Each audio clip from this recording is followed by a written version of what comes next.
दोस्तों, अगर आपका कोई रिश्तेदार या आपका दोस्त कोई केस में कोई जेल में गया है, जैसे मर्डर है, लूट या कोई भी बड़ा केस है उसमें जेल में गया है, और अगर आप उसको छुड़ाना चाहते हो लेकिन आपको डर है कि मैं अगर जामीन पे रहूँगा तो वो अगर भाग जाएगा तो मुझे सज़ा लगेगी, मुझे तकलीफ़ पड़ेगी।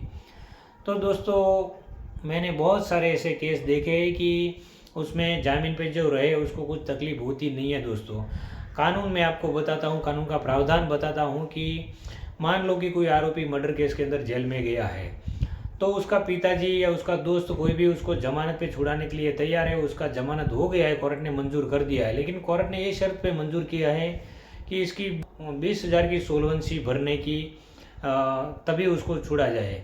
तो उसका पिताजी मान लो जामीनदार हुए हैं, तो उसका पिताजी अपनी कोई प्रॉपर्टी है वो उसका सोलवेंसी दाखला निकालेगी और वो सोलवेंसी कोर्ट में भरेंगे।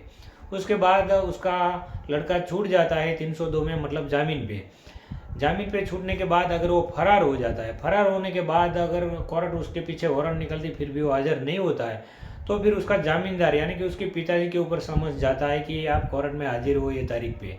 वो तारीख पे वो अगर हाजिर होंगे फिर उसको बोलेंगे कि आपका लड़के को आप हाजिर करो।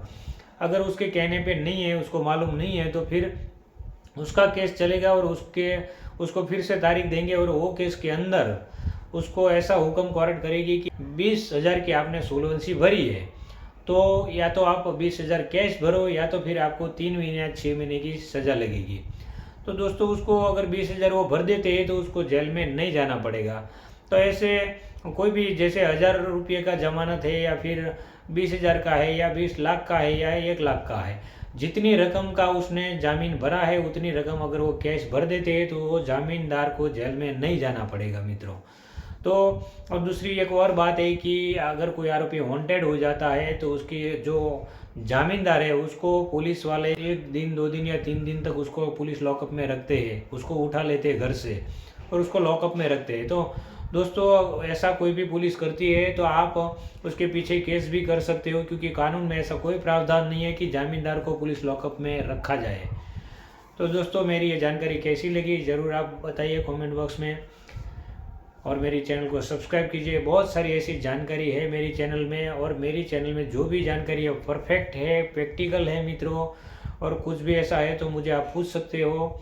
मेरी चैनल में नंबर भी है, फ़ोन नंबर। जय हिंद, जय भारत।